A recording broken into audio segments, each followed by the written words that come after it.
It's time once again to slip into your camo, grab your bow, and join us out in the field for another episode of the Up North Journal. The Up North Journal crew is knocked and ready to rock for another exciting adventure. So let's step outside and hit the trail. Welcome back to another episode of the Up North Journal, everybody. I'm host Mike Adams, sitting in the cabin tonight with Dan DeFaw.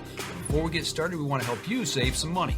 That's right, folks. Don't forget to use our promo codes to save that money. And let's start off with buckbaits.com. That's right, the brick and mortar store of Buck Baits down at Sterling Heights, Michigan at 15 and Dodge Park. Go over there. If you're on the website, buckbaits.com, use the promo code UNJ20. That will get you 20% off your order. For those of you who are looking for Easy Cut products, make sure you go to easycutproducts.com. And when you're there, use the UNJ promo code UNJ15 off to save 15% off your order. And let's not forget Lincoln Roan over at packermax.com. It's never too early, never too late to think about the Packer Max. Go on over to packermax.com, use the promo code UNJ25. That'll get you $25 off your order over at Packer Max Outdoor. For those of you looking for some new firearms and firearm products, make sure you go over to theislandarmory.com. While you're there shopping, use the promo code UNJ10 to save 10% off your order there. If you shot that bird of a lifetime and you want it mounted, don't forget Troublesome Creek Taxidermy. We've had them live on the show. We've talked to them.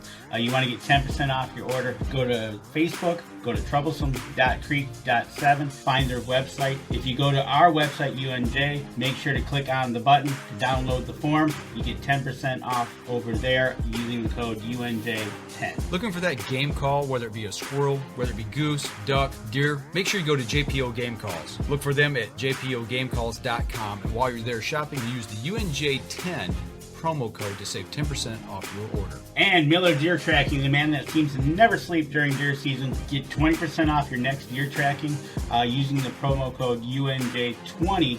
Look for Miller Deer Tracking on Facebook or give him a call over at 810-240-4891. Looking for the hottest new plastics to take on the water, whether it be hard water or soft water? Make sure you go over to southernindianabaitco.com. While there, use the UNJ promo code UNJ10 to save 10% off your order. Deer Camp Coffee, folks. We drink it every night on the show. You want to try it? You can go to the brick and mortar store at 15 in Dodge Park at Deer Camp itself, or go to deercampcoffee.com. Also use our promo code UNJ10. You get 10% off your order. And don't forget, get a bag of the UNJ medium roast blend there as well. All right, Danny, where's our live view camera to look from tonight? Welcome back to another live episodes of the Up North Journal, live in the cabin. But tonight's live looking northbound. Dude, slow the thing down. It's going to hit us. I know. Look at that thing turning on a dime. Coming down the St. Clair River, we've got the Mantulan. I think I can read that. You did better than me. Right? I can't see it. But that ship actually was the second ship. There's a ship about 5 minutes ago that was coming down the river. Oh, that's not the same one. No, it's a different one. Oh, I thought it was the same one. I thought the camera turned. No. This is actually right about 5 minutes behind the other ship. And, and we've been watching this come down the river. And this boat, we don't know how long this boat is, but I tell you what. It's about that long. Thank you very much. It's about as long as my screen, right? Yeah. But watching this thing navigate through these buoys in this narrow river is just amazing. I'm really shocked at how quickly that thing turned. Did you see that when it turned? But amazing view from this camera on the Lake St. Clair, courtesy of the boatnerd.com. So and I don't see it raining there. Here in southern Michigan, we're having some interesting rainstorms come through. Yeah, I thought my stomach was grumbling earlier, but it was actually a thunder outside. All righty. Well, I just say be forewarned tonight. That's all I can tell you. If I turn green, folks, you'll know why. Tammy Delk, Mark Coleman, and Adam Wynn are in the house. Mr. Gensel's watching as well. All right, Mr. Gensel. But, I tell you what, we had some interesting storms roll through about 3 o'clock this afternoon. They're a little loud. Mm-hmm. Lots of rain. Unlike last week when we had 3-inch diameter hail hit. Right? Just east of here and tear up about, a couple thousand cars. Yeah, 2 or 3 dealerships lost their whole inventory. The whole fleet, yeah.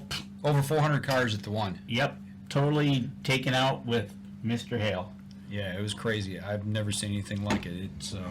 But it's interesting that a friend of mine at work, we were talking about the animals and what happens during a hailstorm like that, of that size. I mean, they were literally tennis ball and baseball size hail that came down in that area over there. And that area does have some rural side to it, where there's deer, turkey. Oh, right. All kinds of waterfowl, all kinds of animals. What happens when that stuff starts coming down? Where do they go? He asked me. I said, I don't know. I would think they would try to get under some pine trees and get some kind of cover. You would think that they would sense it and head for cover, but I really don't know if they actually do, because you always hear about now summertime forest fires. Yeah, right. What do they do then? Yeah. Some can burrow and hide. Some get out of the area. Yeah. You have seen pictures of some that get burned. Yep. Adam Wynn says it's amazing to watch those ships come through the Manistee. It's a tight fit. Yeah. Yep. Tammy says it's a little shorter than most freighters that go through there. And Mark Coleman says Mike is on a roll tonight. I'm on a roll. I've had a Right? few. I've had a few rolls too. So, but yeah, so and all we had it again this week where we had to deal with the Canadian wildfires again. The haze coming through and the smoke, and there you go, Mark Coleman. That's a good one, Mark. What about crop damage from the hail? Well, we were talking about that as well, because right now here in Michigan, we always say knee high by 4th of July. Right now, most of the corn in this area is head high or maybe even a little taller. It's really come on because we've got some rain, good rain here lately, and you got wheat fields, you got soybean fields. Yeah, it just What happens, right? they get pummeled. They do, and Tom Ginsel says years ago it happened at the Buick Open. I vaguely remember that. I do. Okay. I mean, I've been at the station 34 years, and we've had to call off a couple of shows out there when we do the specials after the day's golf. Right, exactly. And, you just, like I said, dealing with the Canadian wildfires, listening to, are they doing the right forestry management programs up there, or they're not, obviously. Right. But, it happened out in California several years back. By not logging, this is what you get. Yep. So it's all about Managing the resources. managing your resources, exactly. And that's kind of what we, not knowing what we were going to do tonight, and we decided, there's something that I noticed when I was in Africa, and we had a lot of time. We had a lot of time to talk. But, it was just one of those things that you start to sit down and you kind of start to, from our point of view, start to pick their minds as to, How do you do things? Yeah. Well, you and I have sit here many a nights. Your place where you hunt, where I hunt, it's different. I mean, you're in the UP, I'm down here in the lower. Not to mention the fact that it's just different management styles, but different areas and topographies altogether. And you're like, okay, well, we sit down and that's what we do. We talk about those things. How would you approach this, or how do you approach this? From, let's say, for us here in the United States, you meet these gentlemen at the shows, and they want you to come to their establishment.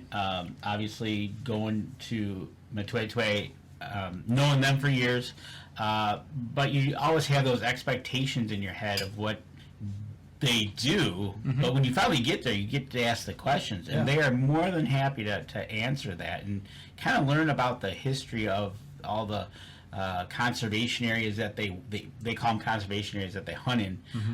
But what they really do is they manage the soil, they manage the game, they manage the acreage that they have. Whether it be like the smallest one we hunted was 3 square miles. But the biggest one they are able to hunt that I hunted was 27 square miles. Okay. And, there's a game manager at that one we went and visited. So he's got on his plate, he's got a 27 square miles to manage. And how do you do that? It's something that big you really have to be on top of. It's a lot to take on. It's a lot to take on, whether you are just managing your animals, managing the trees that are there, managing water management, because they have a dry season. They got to have all that taken care of, and they work really hard to provide for the species that is in that area, for the longevity, and for the when you go and hunt, the atmosphere when you get there, the expectations, It's interesting to bring up expectations. Because you mentioned that you've met these gentlemen here in the States. Obviously, you book a hunt. We go to the safari shows or these outdoor shows where they've got tables and booths set up, and they got this big spread of pictures. They got books in front of them with all kinds of pictures. You can flip through and look at all the animals that's been taken on their property, and that you're able to take and hunt. And then, so you say, okay, I want to go hunt, and I want to take these animals. You've got an expectation, but it's solely based on their word and photographs. Well, exactly. You start there, and you're at a show. You're looking at their booth, 10 by 10. They've got pictures all over of people taking their animals and stuff.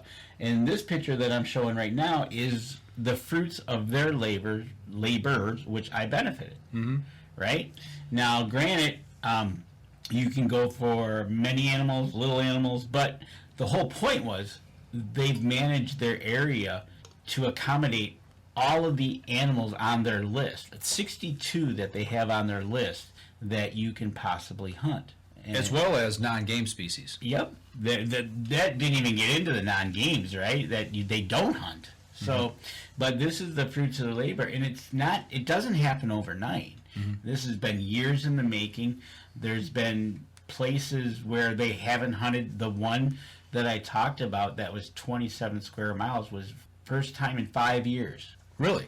That we were able to go hunt that. You were the first person within 5 years to go hunt that property. Yeah, yep. It was. They said they haven't hunted it in 5 years, and the game manager says you could come out and go after and go look for what we were after, and that was the day we went and hunted the kudu. Okay. And also impala with Denise, but it was so not knowing what we were walking into. That's why we had their game manager drive. Okay, he was going to be your guide. Yeah, and we did the hunting off the back of the truck and so forth. But when you look at all the animals you have able to go after, and you sit down and you talk and you discuss what you want to go after, and you reach out and they're like, okay, we're going to go to this area to hunt. I was after the kudu, the sable, the zebra. But you also see these other game species here as well out of this blind. And, during the years of COVID was really bad for the animals or the managers, the hunting camps? It was obviously the money aspect from people coming in to hunt. Okay. But the animals started getting to the point where they needed just to go shoot them. Becoming overpopulated. Yep. Okay. And they were starting to affect the habitat. Overbrowsing. So they literally had to go out and just shoot animals at will. Obviously, they did save the meat and everything. But sure. It wasn't a fun, hey, this gentleman got to experience it. It was like, it was a necessary of the means, right? Right. So getting there and learning all this. Never thought about that. With COVID. Right. They did not have anybody coming in to hunt them, so they had to go do it. And it just was, it was a sad thing, but a necessary thing. Did they ever say at that point if they took and gave away the meat, or did they sell the meat? So what was happening was, because they had no tourism, no nothing going on, price of meat kind of went down. They were able to donate a lot because they were trying to get to the schools if they were still in session. And, okay. But yeah, price of meat came crashing down as well because the restaurants didn't need it. Right. The camps or whoever else bought meat didn't need it because they had no visitors coming in. Right. Interesting, man. I never ever thought of that. It was. He says, Dan, it was so sad. They'd go in like the blessed buck or the impala, and they'd have to shoot 10, 15 animals just. They needed to shoot them. Mm-hmm. They weren't gonna. They were gonna eat themselves out of habitat, right? So that also helps getting their ecosystem, getting it right. And so that's the hunting part of it that they actually had to do. Now that with it opening back up, they're a lot happier. They can spread and enjoy it more with the people that come in to hunt. Now. That's got to be a fine balance of knowing you've got this amount of acreage, however much it is, and you've got a habitat that supports X amount of animals. Which ones do you take, and how many do you take, so you don't tip that balance in a detrimental way to where all of a sudden, the land starts to flourish, but now you don't have enough species left to populate and keep it maintained. Exactly. And so one of the other things that so the one property was a few years before we went, and he hunted that. So that was for the kudu, which I was very lucky enough to get. But the picture I'm showing now was another property, which was a little bit closer. This was the first time this gentleman on the left, he's the owner actually of the property. Okay. It was the first time in a few years that they let people hunt sable. Okay. So we were the first ones in that they had been watching the sable, making sure that they were sustained and old enough to be taken. Okay. So it took a few years, but we were able to go in, and we actually took 2 off this property for him, and he was quite happy. He was like, "That, that's perfect. That's what I need." Did they have? Were they like reintroduced to this area, and they had to get a certain age? So how did that work? What happened was I think they hunted it, mm-hmm. and they needed it to let it replenish. Mm-hmm. So it got to the point where he was happy with the amount of animals that he has, because he had impala as well, sable, other animals, and he had his normal cattle. Okay. So they took enough sable, and he said, "Well, what? They're not. It takes them a little bit to grow above 40 inches, what they want to go to." So he shut it down, and he opened it up back this year for him. Okay. So, and that that keeping, as you can see, what they feed off of in these pictures is, it's not your local farm crop that they have there, right? Do they plant crops on these? No, not really. They call these consortiums, right? Yes. And so you will see like thickets, and you'll see open fields like this, but there's no planting. They might add some minerals. Okay. Salt blocks. Water holes. Water holes. It's a dual purpose. Obviously, in the dry season when it's hunting, it's a good close way to bring them in. Okay. But trust me, the amount of animals that use that water hole, as opposed to how many animals they take from it, right? It's not even close. The number, I'd say, and Harm even said, he goes, "Dan, if I don't show you 100 animals a day, mm-hmm. I'm not doing my job." And he's spot on. Because literally, you'd see them, whether they're in the field, and you'd see all sorts of different animals. And the shot I had out of the blind, actually, all the animals that I was after were there. Okay. And I never saw a sable there. I never saw a kudu there. He goes, "They're here, but it's just so vast." Right. We finally pushed a sable there, but that's why I call it hunting. Exactly. Not target practice. Right. And so you just kind of, you go along, and so they go in, and, people want to hunt the animals that we did. Dave was there hunting for a buffalo, but Hendrick wanted to help out his buffalo herd that he had on his own property. So what he did is he went and purchased 2 bulls. Okay. And it was all manual labor, as you see in this picture. You had 16 guys lifting this into a trailer, a drugged water buffalo. You just get and it was done. They had the vet there. They had everybody there that needed to be there to make sure that this animal made it safely from this pen mm-hmm. to the other area that it was going to. And they went in and they had to do it, but it was nice to see. It just wasn't hodgepodge. It wasn't like going down the road and you're going to buy, hey, I want to buy that bull and that bull, put them in a trailer, get them rounded up, take them over and put them out in pasture and let them go. Exactly. They got this methodical. It was so methodical of making sure that, when they drugged it to get it sleepy, it was still awake. It was kind of slipped him a Mickey. They did, literally, and he was kind of cheesed off. And I bet. But it was just so when they got to the other spot, give him the anti, wake him up a little bit, and he was kicking the trailer. Dave was actually on top of the trailer. He says he's like rocking on a boat. Yeah. Don't you have a picture of that by chance? I don't have that of him on top of the trailer. I'd like to see that. Right? Dave's got the video, I think, of it. But yeah, so you just you wonder what they do, and there's a lot that goes on behind the scenes. It just amazes me. So with these two bulls, were they put in an area that was enclosed where they couldn't get into the general population for a while? So what it was they did that. That is where this bull was hanging out. Okay. It cleared waivers. It cleared waivers. Right? It went through all the they captured it in the pen. Because they don't want to bring disease in. Absolutely. It needed to pass all the tests that it needed to pass. And once you got the okay, it's like, okay, we're going to move them. Just like a ball player, he has to have a physical. It has a physical, make sure it doesn't have any diseases, and they got it to where they wanted it to go, and they were hoping that it would find the females, and I'm sure it did. They did see the one bull a few days later, and it was. Okay.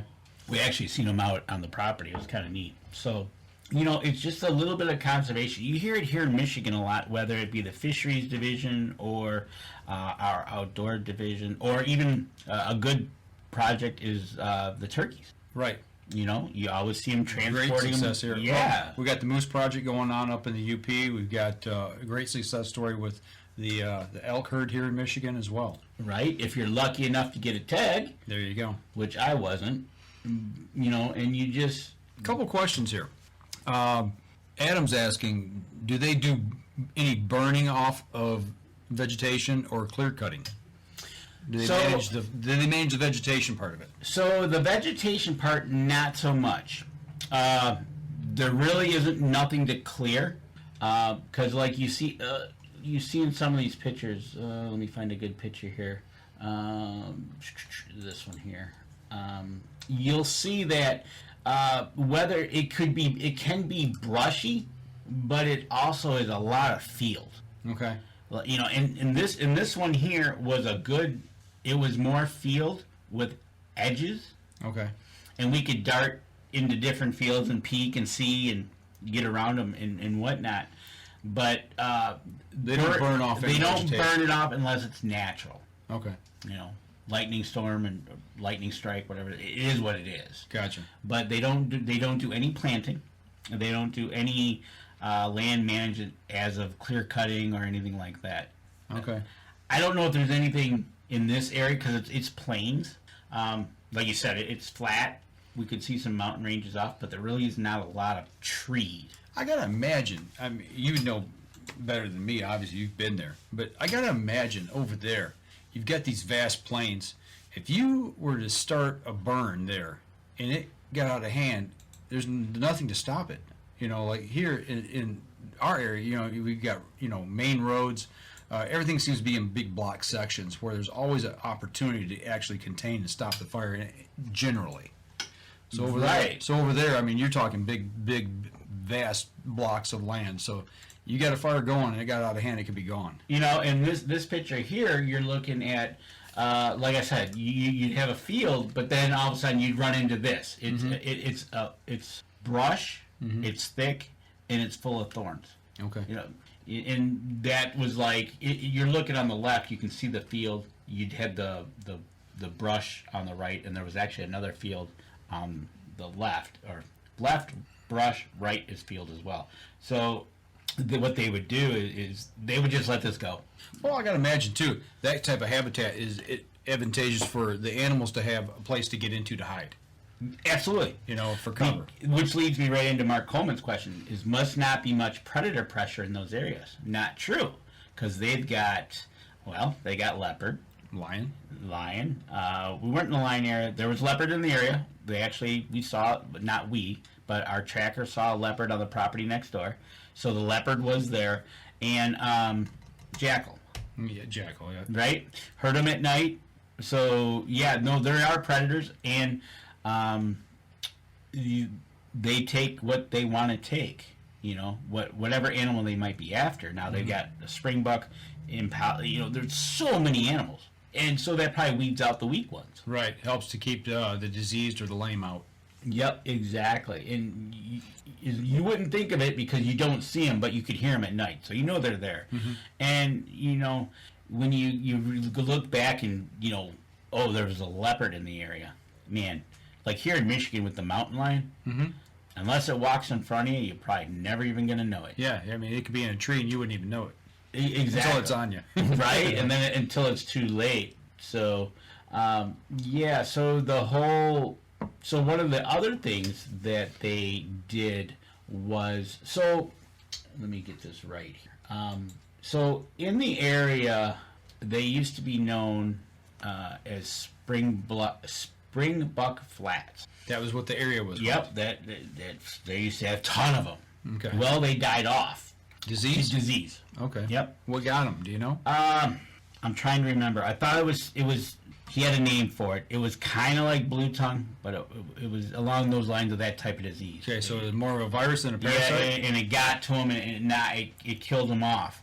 So what they wanted to reintroduce him. So what Hendrick did was he found, so these places, when they start to have too many of a certain animal, they set up these big round catch cages? Yep.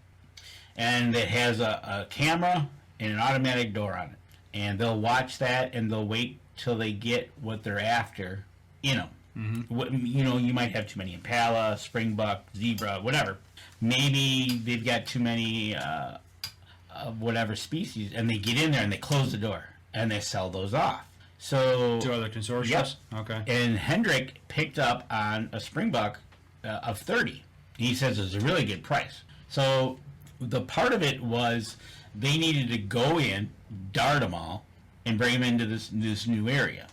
Well, you just can't do that because you're changing habitat of what they were eating and whatnot. So what they had to do is they had to go to the area where they were going to be transplanted to. They ended up shooting a springbuck. I'm sorry, a blessed buck. Which is a different species. Yes. What they were looking for was they were after the stomach content. Okay. Because it has the vegetation that's there. It has all the parasites within that. Enzymes and all that kind of good stuff. Exactly. Plus the added of some antibiotic drugs to help them when they get to the new area. So they ended up finally shooting one. They took the stomach contents. They made a soup. And so 30 times they went into got one out, pulled it out. They gave it a syringe full of the soup to get it into the stomach to get it started. Gave it the necessary antibiotics to help it, and then they would load them up and take them to the new area. And so the hope was there that they would catch on instead of dying off. It'd be like inoculating them, or it's exactly what it was. Preloading their stomach to being predisposed to that new area. Right. You just can't take them in there and let them start eating. So they kind of started them off saying, here, this is what you're going to be, your diet's going to be of.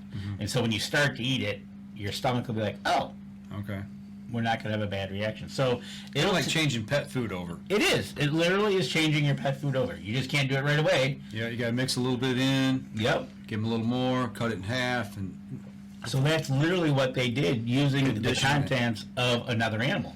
Conditioning their stomach. That's pretty wild. It is. It's very wild, and only got beat up a little bit because, wild animals don't like to be held down, even though they're semi-drugged, right? Right. But you see this happening, and I wish I would have got over to see this happening, but we were out hunting, and it would have been neat to see, but we didn't get to see. We got to see the transforming the bulls from one to another, which was amazing, and trying to reintroduce springbuck into it'll take a few years. They're hoping a year or two they'll be able to see the benefits of what they did. They probably should know pretty quick. Probably, my guess is I don't know exactly what their mating season is, but if they could probably see that, and from the 30 that they have, they'll probably try to stay up on it.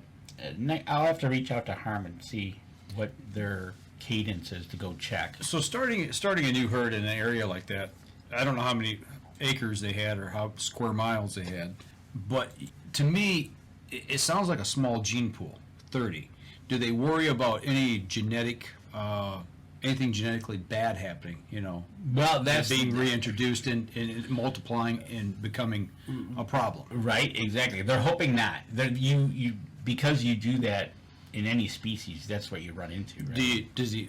Would it be more advantageous maybe to take, 5 from this area, 5 from this area, 5, and kind of intermix them so they get a good mix of gene pool? Well, so that's kind of also the issue is you're also at what the other guy caught, right? Yeah, right. He had 30 to sell, okay, at a good price. Yeah, that's where you got to go, right? Yeah. So it was one of those things you couldn't pass up a good deal.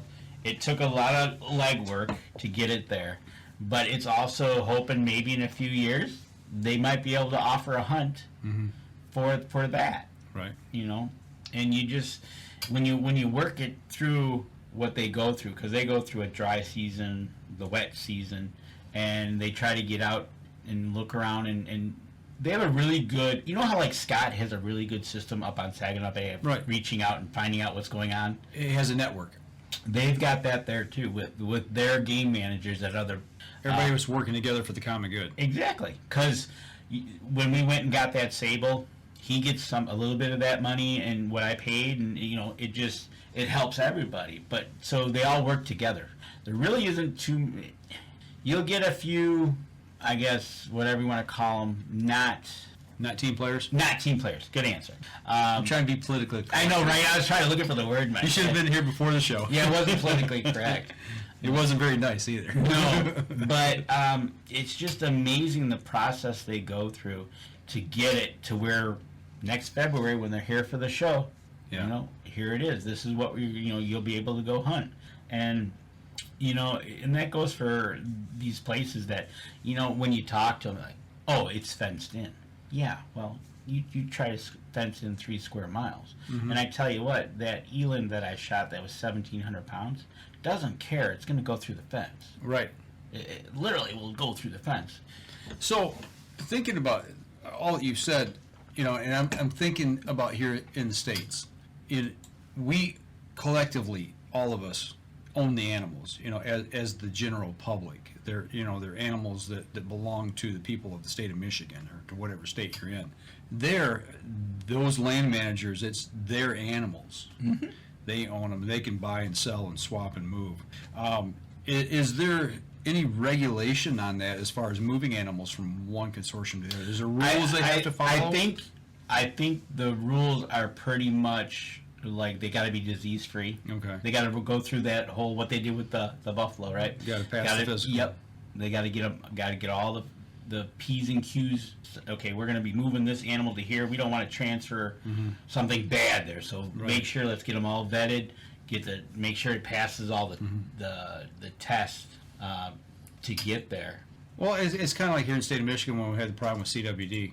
Not to bring that up and stomp that horse to death, but once that kind of hit and started taking root here, they really clamped down on transferring animals. There's so many regulations. You to even think about moving an animal anywhere.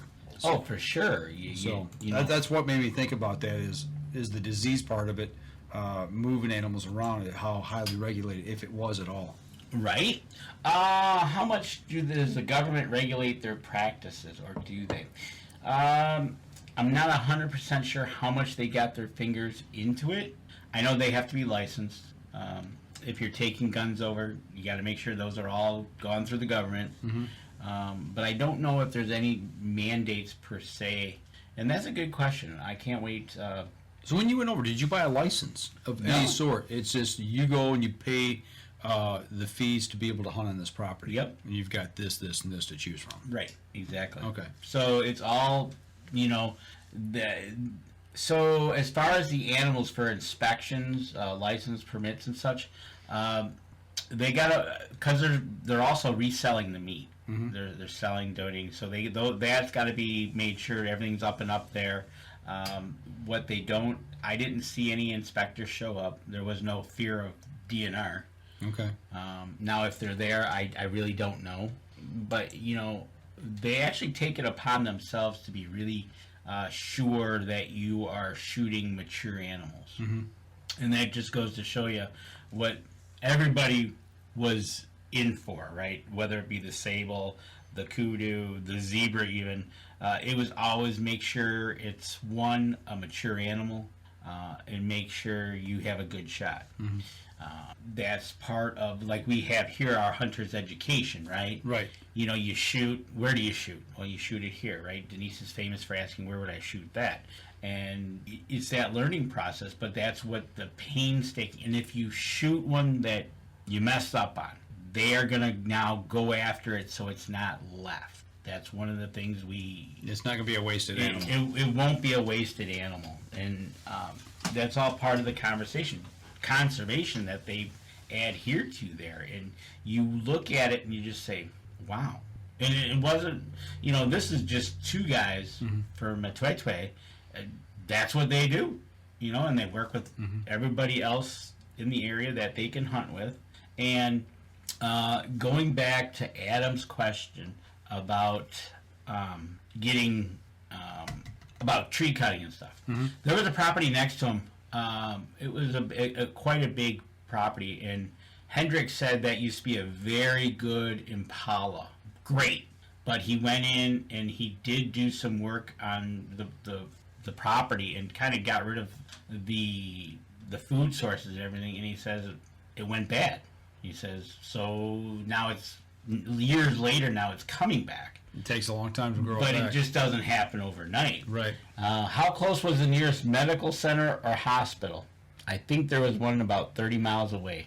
So if that water buffalo would have got up and Yeah, it would have been... kicked somebody, It would have been... wouldn't have been good. No. Hope somebody knows first aid and it's not a broken bone.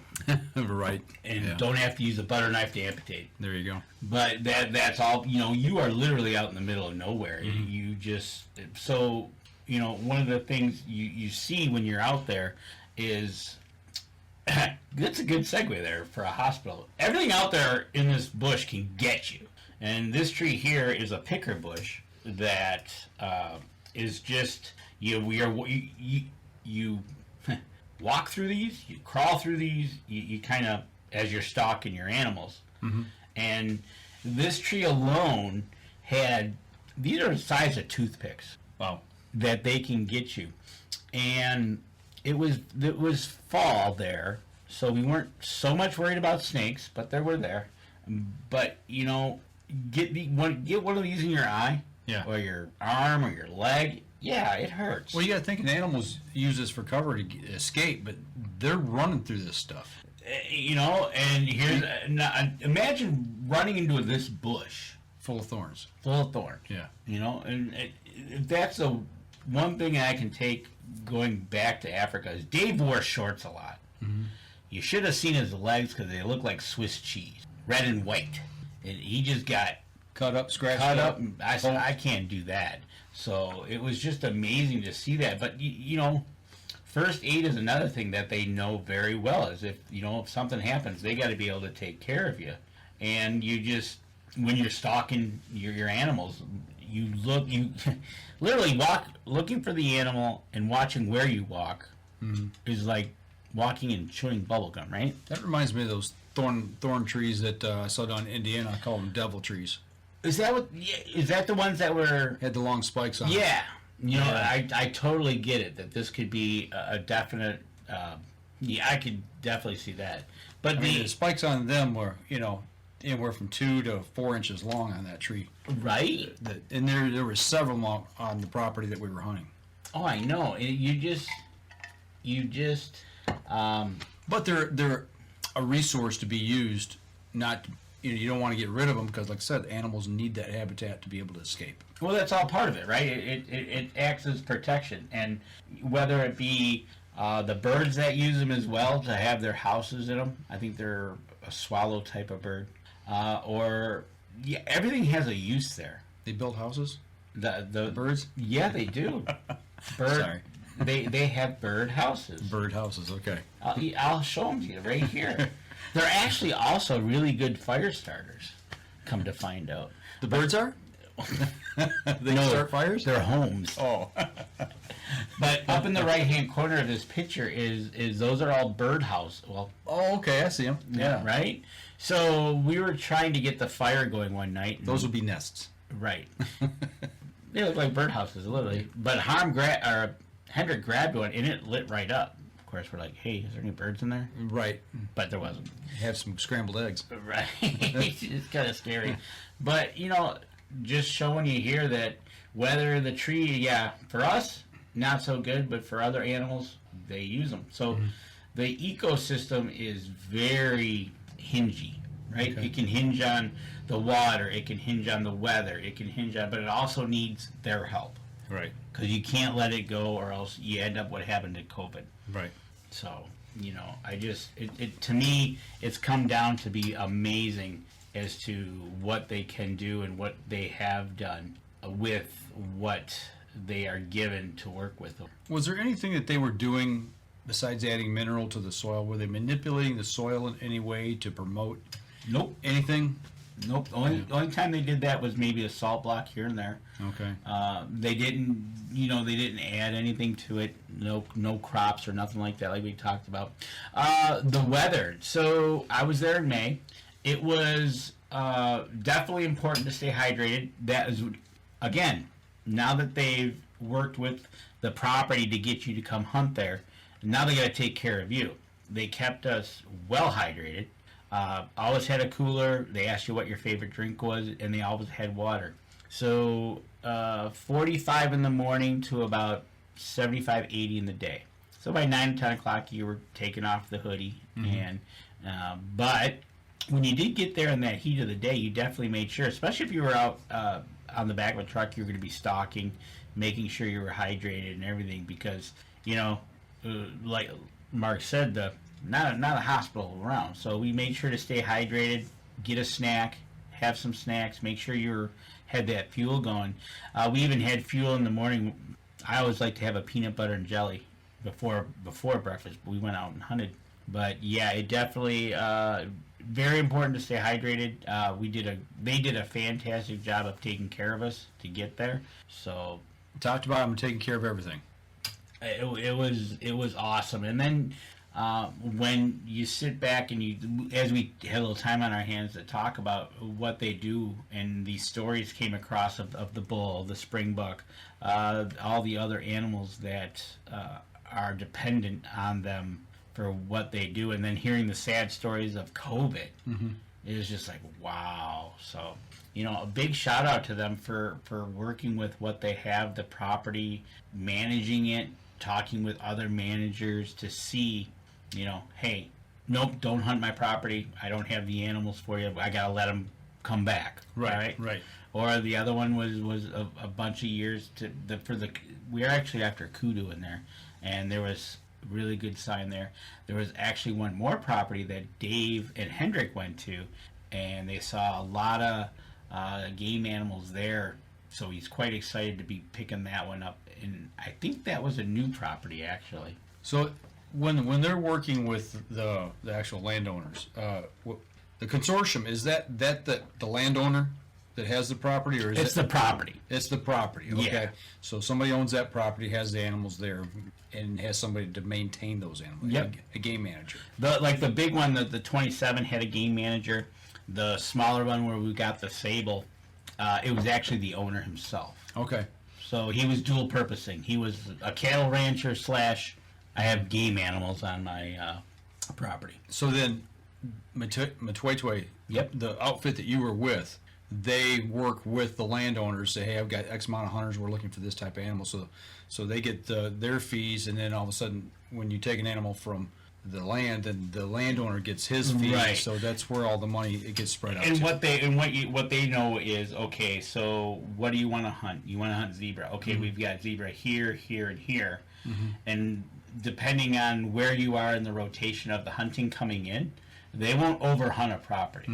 They'll be like, okay, we've been there enough. Right. We're not going to go hunt zebra over there. We're going to go over here. Haven't been there in a while, so we'll go over here. Now, they might have been in that property hunting something else, but maybe not zebra. Or maybe they were hunting giraffe. Maybe they were hunting wildebeest. They did enough. trust me, it was actually hunting, because those animals did not stick around long enough. As soon as they saw the truck or heard the truck, or they just didn't say, walk right up to you. Wonder what they're going to feed me. Yeah, right? No, it was, the zebra was one of the hardest ones that they just, besides blending in really well, they were gone, and because there was all these other animals, impala and wildebeest, in the same area, it was really tough. Mm-hmm. So, but it was hunted. Now, I did get 2 there. Going back, now, okay, that's where we went, because we had zebra, sable, and kudu was all on 3 different properties. So it was like we were rotating. Mm-hmm. We knew, and that's what they wanted to do to keep it fresh. So it was pretty cool. How important is it to have an auto mechanic in camp? There's a top auto body garage. Oh, that's funny you say that. So they have trucks, and they do what they can, but they do have garages that they can take their auto to. But, so Harm got rear-ended, and literally the box of his truck got pushed into his cab. So, did the whole insurance thing. Mm-hmm. So the problem was they're going to need his truck for like 3 weeks. During the middle of hunting season. He's like, I can't do that. Maybe if you tell me when you can give me my parts, I'll bring in, give me a day or 2. Right. No. So that was actually going on while we were there, and so he was trying to work out something to get his truck fixed, but they do, and it's very important to have a dependable truck. You don't want to be stuck out there. Now, they did all have radios. Mm-hmm. So if they did, or we needed help, we could call on the radio, and it would been no problem. But they do have, it's very important, and they make sure to maintain those vehicles all the time. Bucket list. Oh, bucket list. Other than Denise's black, she wants to shoot a black Impala, is what she wants to. What about you? Me? I want to shoot a common Impala at this point. I'd like to shoot, I think, the 2 that, if I go back, this is the one Denise wants to shoot here. And I tell you what, this animal is downright beautiful, not going to lie. But that's a black Impala there. I want to shoot a common one, so I think when we go back, she'll shoot a black, I'll shoot a common. And then wildebeest, I'd like to shoot, I want to shoot a golden, and she wants to shoot a common wildebeest. Okay. So that'd be the 4. Sounds like a plan. Well, yeah, and you know what? And it will be. It's good in the back of your mind knowing what they've done for their properties. Mm-hmm. That it should be no problem. You've been there now. You've seen how they manage. Oh yeah, it's like if they, barring a disaster of epic proportion, they are maintaining it for the longevity of, well, Harm's 22. Mm-hmm. It should be able to go on for a long time. Looking back after being over there, or maybe while you were there, was there any discussion or have you thought about, well, we do this here in the States with some of our species. Would that work over there? Why don't you use this practice over there? Was there anything that popped up in your head like that? So, really looking at, other than the COVID issues that they had, being that they only take mature bucks, Mm-hmm. it's almost like, or mature animals, that they help weed out the older ones. The predators will take care of the sick ones. Mm-hmm. And anything other than that, they really, barring something that if maybe they have a disease come in they have to do, Mm-hmm. they work through it, and they really don't have anything like what we have here. It's kind of weird. I was telling him a story of a typical Michigan opener, Okay. and I said it's amazing that yes, it is hunting season for them because they can hunt too. Right. And they did. There were a week before, Harm went with his buddies over to another place, and they did some hunting. But it wasn't like a November 15th. You didn't hear the shots all over. You didn't hear that. I might have heard one other shot. Okay. Maybe. But it was not like that, oh, here comes daylight, and it's all massive, just gunfire, right? Gotcha. So that was different. It was really nice to know I'm the only one hunting on this property. This truck, these two hunters, this professional hunter and this tracker. That's it. That's it. And so I'll tell you how, kind of like the DNR, look out for people and stuff like that. So we the first couple of days we went into this one property, and we always seen these two guys on the side of the road walking their dogs, and Harm was really suspicious. So he talked to him a little bit, and they said that, oh, we're working for this guy here, and he's like, okay. Well, it didn't take him long to tell his dad, and then he got on the phone and called him up and says, hey, do you got two workers working for you? And he came back and said, yep, they're with me. But that was one of the things when we were, they see that, they look out and call it in, right? And because on the other property we found an illegal snare as we were walking through the bush. So as one thing, he was pretty upset to find it, but I'm glad we found it. And there was no dead animal in it, right? It was a snare, and God forbid if an animal would have got in there, and it wouldn't have been right because it was being illegally taken. Right. So that's kind of their DNR. So themselves, right? They look out for themselves and find out what's going on. So I know we didn't talk about this a whole lot on the show, the two episodes we had on before, but we were talking about planning things and for game animals. Y'all went and did some wing shooting in sunflowers. Now, were those wild sunflower patches, or were they planted? No. So that is a very big crop that they have there in that area. Is the sunflower? Was that planted for the birds, or was it planted as a cash crop? Cash crop. Okay. That is for sunflower seed oil, but that was a huge. I'm trying to find the picture of it. That is a big cash crop in that area. Is the sunflower, and here we go. So you're just hoping to take a few birds off, keep them from eating some sunflower seeds. And I tell you what, between Dave and I, there's a lot living. I might have went through 2 boxes of shells, but there's a lot living. But you can see here that this was one of our fun days, and yes, this was, you'll see they make sunflower seed oil out of this, and you literally, that's what they are. They're, well, obviously head high on me. Unfortunately, a few died by my case, but this was, we went and shot some doves, which we can't do here in Michigan, right? Which was fun, and some guinea. That another just out there shooting. There's my guinea. But it was fun for us. But we helped them get rid of a few animals that might be pecking at their sunflowers, right? There you go. So and had some tasty dinners, right? But yeah, so that was kind of the besides going to Africa and hunting, was a kind of a backstory of knowing what it takes to make it happen. There are 8 weeks that they come here to get those hunts over there. It's 365 days for them. Yeah, there's a lot of planning and a lot of work that goes into being able to make these hunts what they are. Exactly. So I just wanted to, their conservation that they have over there is just an amazing thing that they do. They don't rely on anybody else. Obviously, veterinarians come into play and stuff like that, which they need. But they all work together in the end, and because they know, if you don't have any animals, you don't have any hunts, right? So they wanted to make it the best experience possible and maintain the species, right? So hopefully, a couple years go back, we'll have a couple more on our list, and hopefully we'll see. They'll be back here in February. Okay. I just talked to him real briefly Saturday night.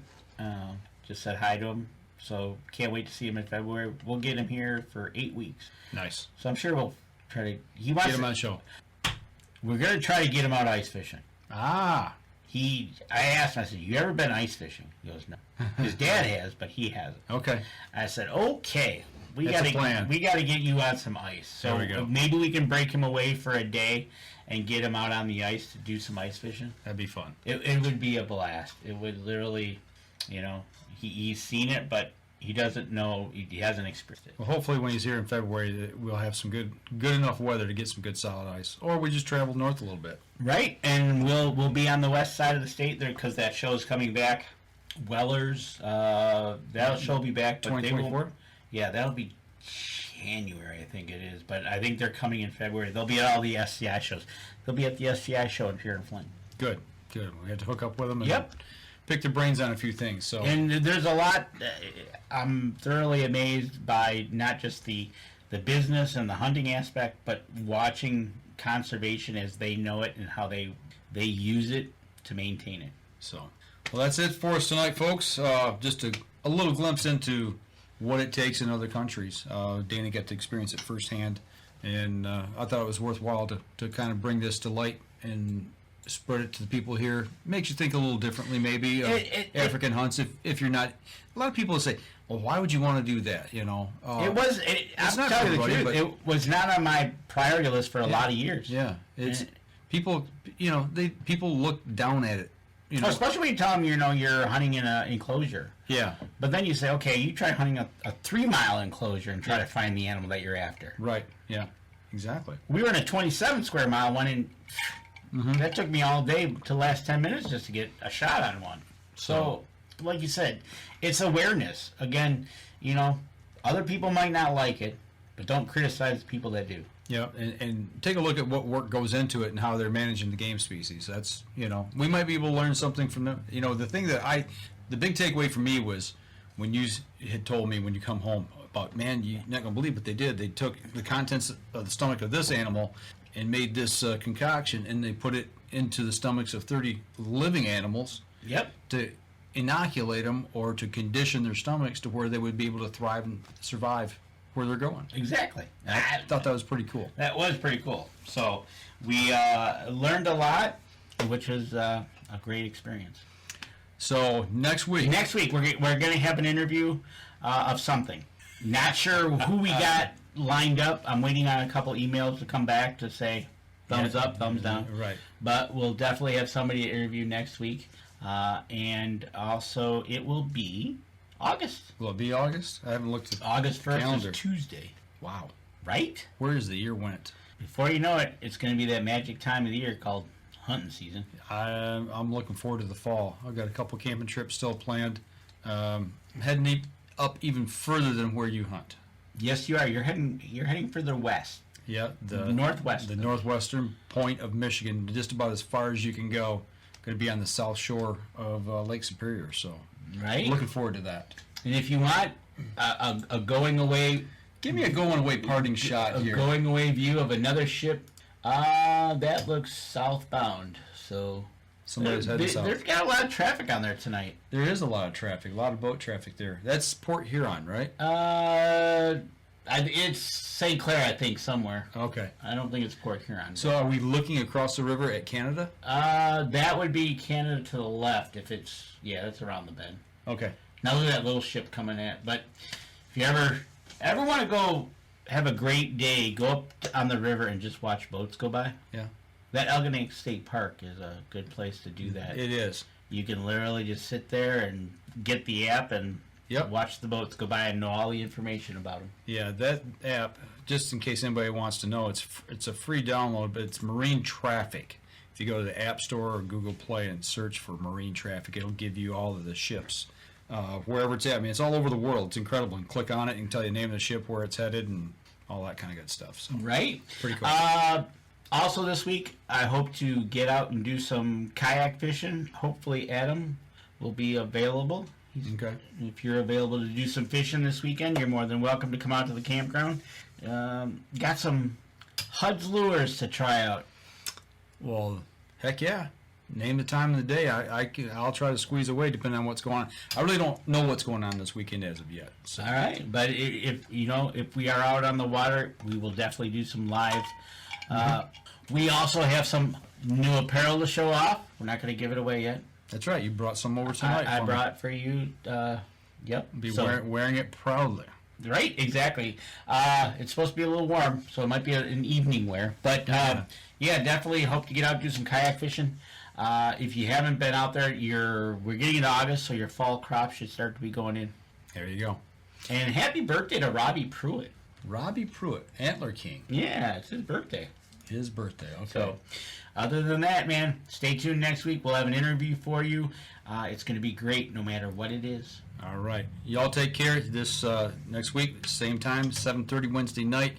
Remember, if you're listening to us on iTunes, go over there, give us a review, if you would, please.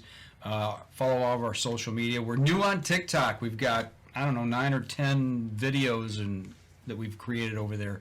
A lot more to come. We're having a lot of fun with that, getting some play on that. So if you're on the TikTok app, go over there and smash that follow and like button, share it if you would, please.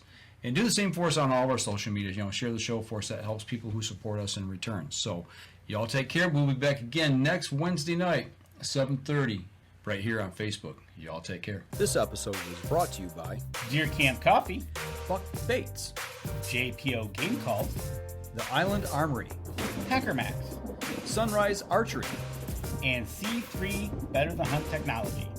Thanks for listening, and join us again here next week. Until then, remember, as we always like to say, if you're out on the water or in the woods, shoot straight and be safe. Until next week on the Up North Journal.